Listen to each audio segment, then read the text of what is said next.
मित्रों, मुस्लिमों के लिए मक्का मदीना जन्नत का दरवाजा माना जाता है। हर मुस्लिम अपने जीवन में कम से कम एक बार तो वहां जाने की ख्वाहिश जरूर रखता है। कहा जाता है कि वहां पर कुछ हिंदू रीति रिवाजों की पालना की जाती है और कुछ लोग कहते हैं कि यहाँ पर हिंदुओं के भगवान शिव को कैद किया गया है।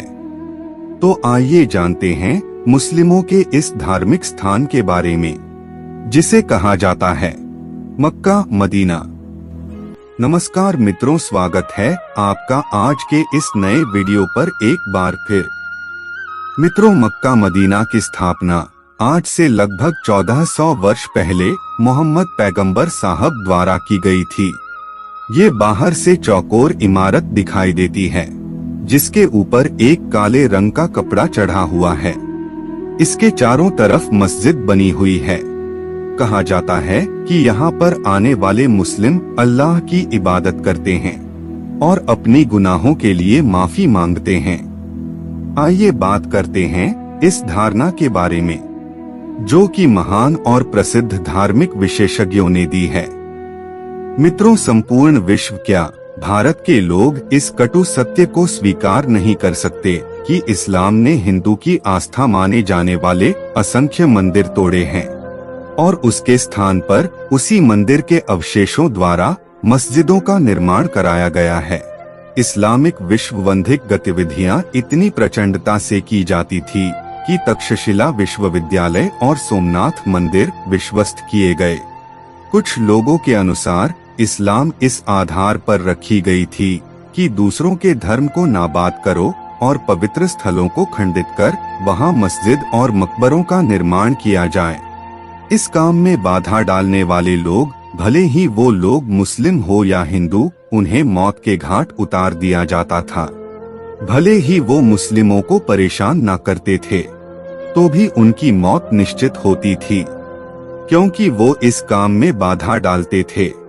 मोहम्मद साहब और मुस्लिमों के हमले से मक्का मदीना के आसपास के पूरा इतिहास बदल दिया गया था और P.N. नुके के अनुसार इस्लामिक तलवार पे बना हुआ धर्म था, है और रहेगा, और इसका अंत भी उसी से ही होगा। और उन्होंने सिद्ध कर दिया है कि मक्केश्वर शिवलिंग ही हज्जे अवसत है। मुसलमानों के सबसे बड़े तीर्थ मक्का मक्केश्वर महादेव का मंदिर था। वहाँ काले पत्थर का विशाल शिवलिंग था और वो खंडित अवस्था में अभी भी वहाँ पर मौजूद है। हज के समय संगे अश्वेत, संग अर्थात पत्थर और अश्वेत अर्थात काला, मुसलमान उसे पूजते हैं और चूमते हैं। द्वारका शरदा स्वामी स्वरूपानंद सरस्वती का मानना है कि मक्का में मक्केश्वर महादेव का मंदिर है। मोहम्मद साहब बिन सेब थे, इसलिए मक्केश्वर महादेव को मानते थे। एक बार वहां लोगों ने बुद्ध की प्रतिमा लगा दी। वे उसके बहुत ही विरोधी थे। माना जाता है कि भारतीय मुल्क के लोग बहुत बड़ी संख्या में यमन में आबाद थे, जिसके सबूत के तौर पर आज भी शाम और हिंद नामक किले मौजूद हैं। विद्वानों के अनुसार सऊदी अरब में मक्का में जो काबा है, वहाँ कभी प्राचीन में मुक्तेश्वर नामक एक शिवलिंग था, जिसे बाद में मक्केश्वर कहा जाने लगा। मक्का के गेट पर साफ साफ लिखा था कि काफिरों का अंदर जाना गैर कानूनी है।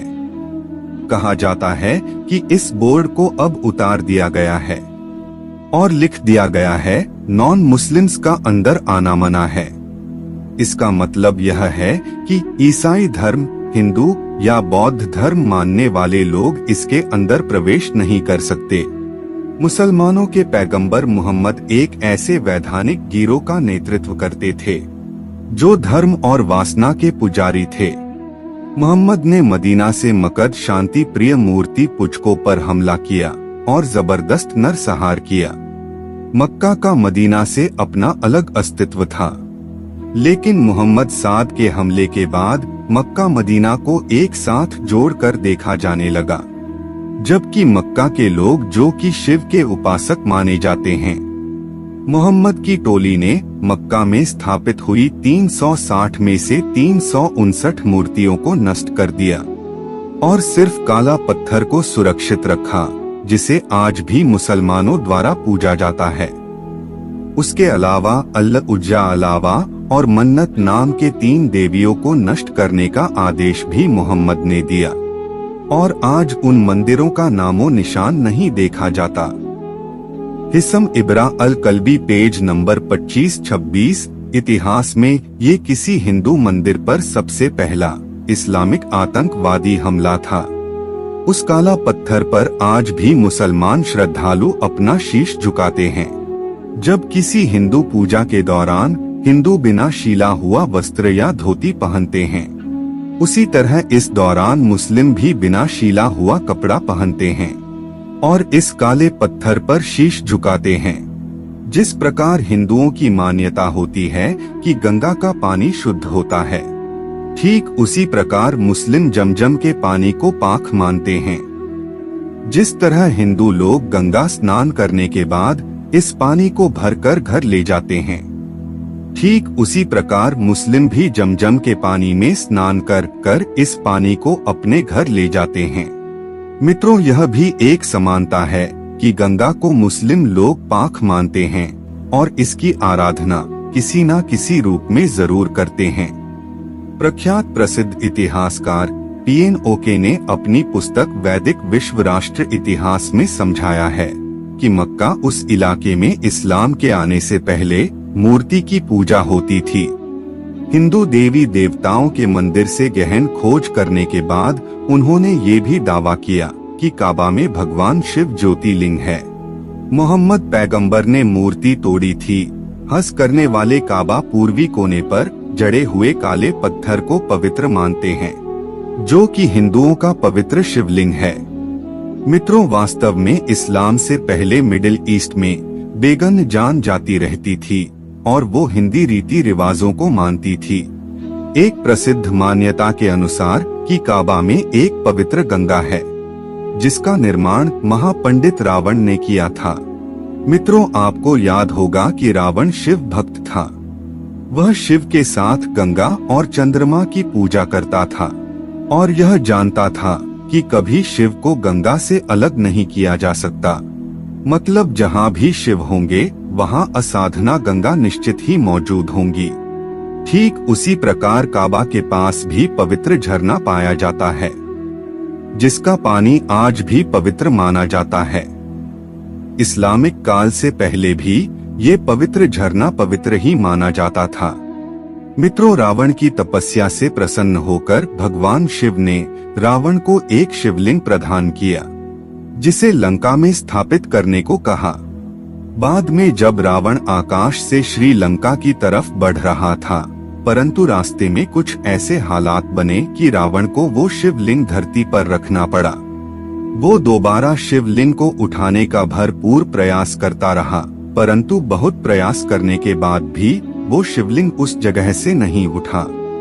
वेंकटेश पंडित के अनुसार ये स्थान सऊदी अरब के मक्का नाम के स्थान पर स्थित है। मित्रों, सऊदी अरब के पास यमन नामक राज्य भी है, जहाँ पर श्री कृष्ण भगवान ने कल्याण नाम के एक राक्षस का विनाश भी किया था, जिसका जिक्र भागवत गीता में भी है। और ये वही जगह है जहाँ पर आज इस्लामिक धार्मिक स्थल है, जिसका नाम है मक्का मदीना। मित्रों, ये कहानियाँ, ये कथाएं, ये दंत कथाएं पौराणिक हैं।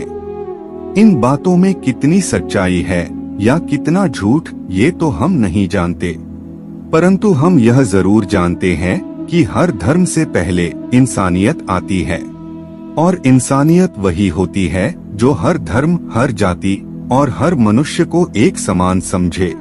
मित्रों, धर्म चाहे कोई भी हो, वो सिर्फ सिखाता है तो हमें सिर्फ एक ही बात, वो होती है इंसानियत। तो मित्रों, आज के लिए बस इतना ही। अब हमें इजाजत दें और वीडियो को अंत तक देखने के लिए आपका बहुत बहुत शुक्रिया।